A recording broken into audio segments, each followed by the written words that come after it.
students, let us start today's topic. Today we are going to cover a weighted average profit. Again, chapter 3, nature and goodwill, its nature and valuation, and topic today we will cover weighted average profit.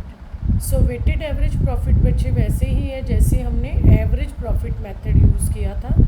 Average profit method में पहला step था calculate total profits, calculate total normal profits. इसमें भी पहले आपने क्या करना है, calculate total profits weighted profits of the year. Clear. Second में हमने फिर एवरेज निकाली थी टोटल प्रॉफिट्स के बाद हमने सेकंड स्टेप क्या किया था, कैलकुलेट एवरेज. अब हम इसमें भी एवरेज निकालेंगे, कैलकुलेट वेटेड एवरेज प्रॉफिट. इस स्टेप में जो प्रॉफिट का टोटल आया उसको डिवाइड कर दो वेट्स से. वेट्स आपको गिवन होंगे स्टेटमेंट्स में. So you will get weighted average profit. Then calculate goodwill. Goodwill will be weighted average profit into number of year purchase.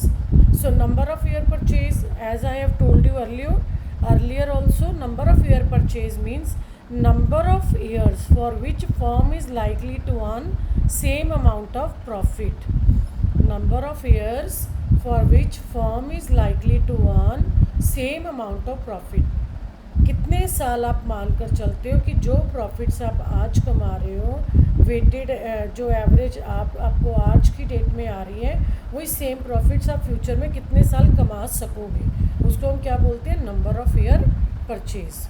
So before starting this topic today, please keep your I will request everyone to kindly note in your copies, make notes of this chapter.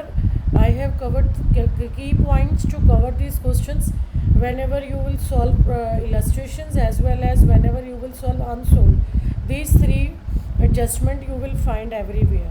So better to have notes of this adjustment. So पहला note बच्चे जो आपने बनाना है repair expenses का, बहुत common और बहुत important adjustment है. रिपेयर्स जब भी आ जाए, रिपेयर्स हमारा रेकरिंग नेचर का खर्चा है और repairs profit and loss account में डेबिट साइड में आना चाहिए. पर आपको एडजस्टमेंट में दिया होगा repairs wrongly charge to asset account. इसका मतलब हुआ कि रिपेयर्स को हमने P&L अकाउंट में डेबिट नहीं किया, उल्टा हमने एसेट अकाउंट में डाल दिया, एसेट की वैल्यू बढ़ा दी.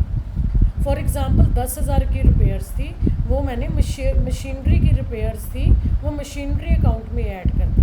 अब वो जो 10,000 से मशीनरी की वैल्यू बढ़ेगी, उसके ऊपर हम मशीनरी के ऊपर डेप लगते हैं. मान लो 10% डेप लगा, तो 10,000 का 10% डेप 1,000 में P&L में डेप डालते हैं, वो गलत डाला. अब डेप्रिसिएशन रॉन्ग डेबिट हो रहा है, उसको आप क्या करोगे, माइनस, इस मिस्टेक को ठीक करने के लिए. और रिपेयर्स P&L में माइनस होनी चाहिए थी, नहीं की, तो हम क्या करेंगे, माइनस. ठीक है. डेप्रिसिएशन रॉन्ग माइनस हुआ, उसको ठीक करने के लिए हम क्या करेंगे, ऐड बैक. सो प्रॉफिट में से आप रिपेयर्स माइनस कर देना, डेप्रिसिएशन प्लस कर देना.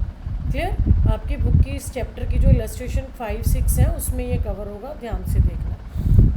Second adjustment, under valuation of closing stock और over valuation of opening stock. What does it mean. इसका मतलब है कि जो मैंने बुक्स में क्लोजिंग स्टॉक क्रेडिट साइड पे शो किया ट्रेडिंग अकाउंट के, ठीक है, ट्रेडिंग अकाउंट की क्रेडिट साइड पे आप सबको पता हम लिखते थे by closing stock. By mistake मैंने उसकी वैल्यू कम शो की है, अंडर वैल्यूएशन. अब वैल्यू कम शो की है तो मेरा ग्रॉस प्रॉफिट कम आएगा, क्रेडिट साइड कम शो हो रही है. अब ग्रॉस प्रॉफिट कम आएगा तो उसको ठीक करने के लिए मैं क्या करूँगी, जितनी वैल्यू कम शो की मैं प्रॉफिट्स में ऐड बैक कर दूँगी. सेम वे अगर ओवर वैल्यूएशन की आपको एडजस्टमेंट आती है कि ओपनिंग स्टॉक की वैल्यू ज़्यादा शो कर दी. अब ओपनिंग स्टॉक कहाँ जाता है, ट्रेडिंग अकाउंट की डेबिट साइड. अब डेबिट साइड में अगर हमने वैल्यू ज़्यादा शो कर दी, 10,000 वाला ओपनिंग स्टॉक हमने 15,000 का शो कर दिया, अब उसकी वजह से हमारा ग्रॉस प्रॉफिट कम हुआ होगा. अब उसको कैसे ठीक करेंगे, 5,000 से ग्रॉस प्रॉफिट कम है तो उसको ठीक करने के लिए हम 5,000 से ग्रॉस प्रॉफिट्स में ऐड कर देंगे. सो बहुत सिंपल तरीके से समझो. अगर नहीं याद रहता, अगर नहीं क्लियर हो रहा, तो आप सिंपल माइंड में रखो कि अगर क्लोजिंग स्टॉक की वैल्यू हमने कम शो की है और ओपनिंग स्टॉक की वैल्यू हमने ज़्यादा शो की है, तो इसका एडजस्टमेंट क्या करना है, प्रॉफिट्स में दोनों को ऐड करना है. क्लियर. नेक्स्ट, अब इसी का ही रिवर्स बोल रही हूँ मैं. ठीक है. अगर क्लोजिंग स्टॉक ओवर वैल्यूड हो गया, ओवर वैल्यूड का मतलब 10,000 का स्टॉक था, मैंने गलती से 20,000 लिख दिया। अब 20,000 से क्रेडिट साइड जा रही है, जानी चाहिए थी 10,000 से, मैंने शो कर दिया 20,000 से। सो 10,000 क्रेडिट ज़्यादा होने से मेरा जीपी बढ़ गया, ग्रॉस प्रॉफिट। अब वो ग्रॉस प्रॉफिट ज़्यादा बढ़ गया, उसको ठीक कैसे करूँगी? माइनस करके। सेम वे अगर ओपनिंग स्टॉक अंडर वैल्यूएशन हो गया, अंडर वैल्यूएशन हो गया तो ओपनिंग स्टॉक कहाँ जाता है? डेबिट साइड पे ट्रेडिंग अकाउंट की। अब 2 ओपनिंग स्टॉक जब आपने लिखा तो उसकी वैल्यू ज़्यादा बनती थी, मैंने कम शो की।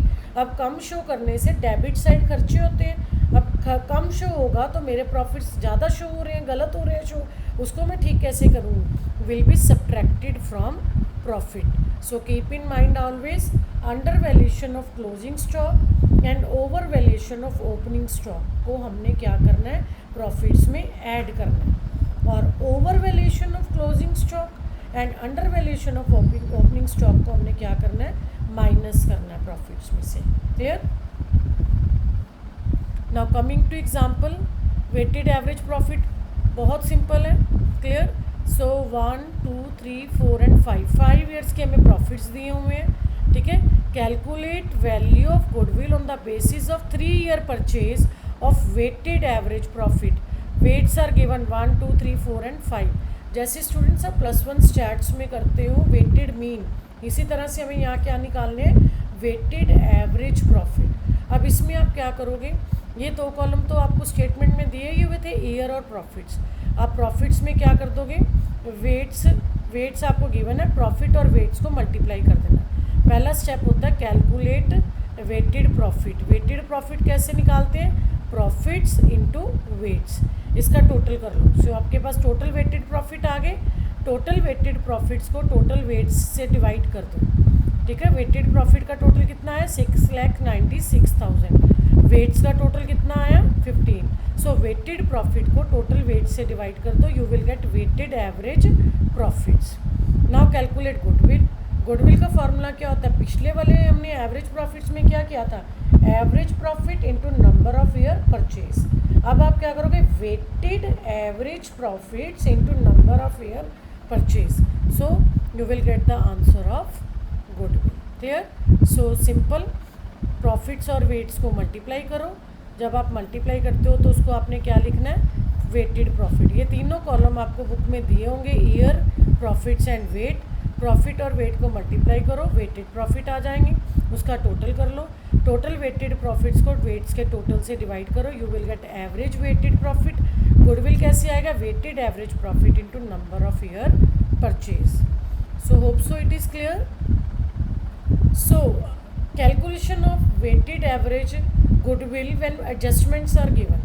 Calculation of goodwill when adjustments are given. So see, Akhil and Nikhil partnered sharing profits equally. They admitted Dinesh. So Dinesh के आने पे they want to value the goodwill at 3 year purchase. कितने year purchase है? 3 year purchase. इसका काम क्या होगा? जब आप गुडविल की वैल्यू निकालोगे आप फॉर्मूला क्या लगाओगे? Weighted average profit into number of year purchase. तो नंबर ऑफ ईयर परचेज में आप कितना पुट कर दोगे? 3। अब following weighted average profit. So again 1 2 3 4 and 5 year के प्रॉफिट और ईयर दिए, 1 2 वेट ईयर और प्रॉफिट्स आप उतार लेना। अब इस सब में एडजस्टमेंट्स हैं। क्लियर? सो इस सब में बच्चे आपके एडजस्टमेंट है। एडजस्टमेंट क्या है? एबनॉर्मल लॉस 15,000 का कौन से ईयर में? 15 में। 15 में एबनॉर्मल लॉसेस को आपको कल से you have done in yesterday lecture कि अगर एबनॉर्मल लॉसेस है तो प्लस करो। 90,000 में 15,000 प्लस किया, 1,05,000 आ जाएगा। Clear? Same way abnormal gain in the year 2017। 16 की कोई एडजस्टमेंट नहीं है, तो देखो एडजस्टमेंट में हम कुछ नहीं लिखेंगे। 17 में मेरे को एबनॉर्मल गेन्स हुए, एबनॉर्मल गेन्स होने की वजह से मैं गेन्स एबनॉर्मल गेन्स को माइनस कर दूंगी, तो मेरे पास नॉर्मल प्रॉफिट्स कितने आ जाएंगे? 1,15,000। एबनॉर्मल लॉसेस को ऐड बैक करो, एबनॉर्मल लॉसेस को ऐड बैक करो, एबनॉर्मल गेन्स को माइनस करो to get normal profits. Clear? अब ये जो मैं ऊपर आपसे डिस्कस कर रही थी, क्लोजिंग स्टॉक ओवर वैल्यू, कौन सी ईयर की बात कर रहे हैं? 2018 में ओवर वैल्यूड है। सी मैंने आपको ऊपर बताया था कि अगर ओवर वैल्यूएशन हो जाए तो हमने प्रॉफिट्स में से माइनस करना है। Clear? Is it clear? Over valuation of closing stock is to be subtracted from profit. See यहाँ पर हम अब क्या करेंगे, closing stock was over valued, so closing stock over valued हुआ 15,000 से। सो इसको आप क्या करोगे, closing stock is over valued है तो हमने इसको क्या करना है, सब्ट्रैक्ट करना है, आई थिंक सो।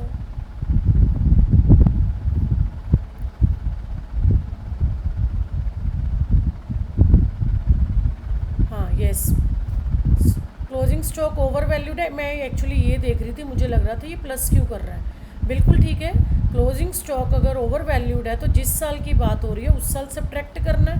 सी एक्चुअली मैं देख रही थी स्टूडेंट 2019 का, यहाँ पर कि यहाँ पर ये प्लस क्यों कर रहा है जबकि माइनस होना चाहिए। तो बिल्कुल ठीक है, 18 में ओवर वैल्यूड हुआ, जिस साल ओवर वैल्यूड हुआ उस साल आपने उसमें क्या कर देना है, उसमें आप उसको माइनस कर दोगे। ठीक है, इसका मतलब है कि 15,000 से क्लोजिंग स्टॉक की वैल्यू बाय मिस्टेक ज़्यादा शो हो रही है। अब 15,000 से क्लोजिंग स्टॉक ज़्यादा शो हो रहा है तो मेरे प्रॉफिट भी 15,000 से गलत ज़्यादा शो हो रहे हैं। इसको मैं ठीक कैसे करूँगी, माइनस करके। ठीक है, तो 1,50,000 में से 15,000 माइनस कर दो, ये आपके पास नॉर्मल प्रॉफिट आ जाएगी। सेम वे अब ये जो क्लोजिंग स्टॉक 2018 का क्लोजिंग स्टॉक है, 19 में वही क्लोजिंग स्टॉक क्या हो जाएगा, ओपनिंग। इसका मतलब ओपनिंग स्टॉक की जो वैल्यू है वो भी ज़्यादा अंडर वैल्यूड। यहाँ पर हमारे पास देखो क्या दिया, ओवर वैल्यूड है, तो ओपनिंग स्टॉक भी ओवर वैल्यूड हो गया। आप अब उसी चीज़ को देखो, अगर ओपनिंग स्टॉक ओवर वैल्यूड हो गया तो क्या करना है, एडिड। ओपनिंग स्टॉक ज़्यादा शो हो गया तो एडिड बैक होगा। सी हियर, सो ये वाला स्टॉक अगले साल क्या बन गया, 15,000 इस साल क्लोजिंग था, अगले साल क्या बन गया, ओपनिंग ओवर वैल्यूड हुआ तो ऐड करो। सो इसके बाद एडजस्टमेंट के बाद आपके पास क्या आ जाएगा, you will get the normal profit, और फिर वही सेम स्टेप। ठीक है, नॉर्मल प्रॉफिट इनटू वेट्स कर दोगे, वेटेड प्रॉफिट आ जाएंगे। Weighted profit divided by total of weights करोगे, you will get weighted average profit, and goodwill is average profit into number of year purchase. So इस example में मुझे लगता है एक बार आपको और क्लैरिटी दे दूँ। इस एग्जाम्पल में बच्चे देखो 3 एडजस्टमेंट थी, मैं तीनों एडजस्टमेंट रिकैप दे रही हूँ। पहली एडजस्टमेंट क्या है, एबनॉर्मल लॉस कौन से साल का, 2015 का। ठीक है, 2015 में एबनॉर्मल लॉसेज हो तो ऐड कर दो। उसके बाद 16 की कोई एडजस्टमेंट नहीं, 16 के प्रॉफिट्स को ऐसे ही जैसे दिए वैसे ही ले लो। 17 में एबनॉर्मल गेन हुआ, एबनॉर्मल गेन को क्या कर दो, माइनस। अब आ जाओ 2018 की क्लोजिंग स्टॉक पे। 2018 का क्लोजिंग स्टॉक जो है वो ओवर वैल्यूड है। कीप इन माइंड, अगर क्लोजिंग स्टॉक की वैल्यू बाय मिस्टेक ज़्यादा शो की है तो जिस साल के प्रॉफिट्स में वो ज़्यादा शो की उस साल के प्रॉफिट्स में से हम क्या करेंगे, माइनस। 18 में उसकी वैल्यू ज़्यादा शो हो रही थी तो 18 में मैं 15,000 क्या कर दूँगी, माइनस, तो मेरे पास नॉर्मल प्रॉफिट आ जाएंगे। अब स्टूडेंट्स बी स्मार्ट हेयर, यहाँ पर जो 15,000 के मेरे क्लोजिंग स्टॉक ज़्यादा शो हो रहा है, 2018 का क्लोजिंग स्टॉक 2019 में क्या बनेगा, ओपनिंग स्टॉक। अगर क्लोजिंग स्टॉक की ओवर वैल्यूएशन हो रहा है तो अगले साल वही ओपनिंग स्टॉक बन गया, ओपनिंग स्टॉक की वैल्यू भी क्या होगी, ओवर वैल्यूएशन होगी, ज़्यादा होगी। तो अगर ओपनिंग स्टॉक की वैल्यूएशन ज़्यादा शो हो रही है तो हमें क्या करना पड़ेगा, ऐड बैक। क्लियर? सो क्लोजिंग स्टॉक की ओवर वैल्यूएशन ज़्यादा हो तो माइनस करो, ओपनिंग स्टॉक की ओवर वैल्यूएशन हो तो ऐड बैक करो। इससे आपके पास नॉर्मल प्रॉफिट्स आ जाएंगे। ठीक है, फिर आप क्या करोगे, ये वाले जो नॉर्मल प्रॉफिट्स आपने निकाले, नॉर्मल प्रॉफिट्स को वेट से मल्टीप्लाई करो। ठीक है, you will get weighted profit. Formula क्या है, पहले कैलकुलेट टोटल वेटेड प्रॉफिट, इसका टोटल कितना आया, 21 lakh. Total weighted profit divided by total of weights, weights का टोटल कितना है, 15। सो हमारे पास वेटेड एवरेज प्रॉफिट आ गए, and you will get the value of goodwill. Goodwill कैसे आएगी, weighted average profit into number of year purchase. So ऐसे हम we can calculate weighted average profit. So better है अच्छे से इनको करो एग्जाम्पल्स और अनसोल्ड। और ये NCERT एग्जाम्पल्स ही हैं जो मैंने आज कवर किए हैं, and it is very important to clear all the concept related to these examples. So hope so ये बच्चे क्लियर है. Any doubts you can ask any time. Thank you and welcome.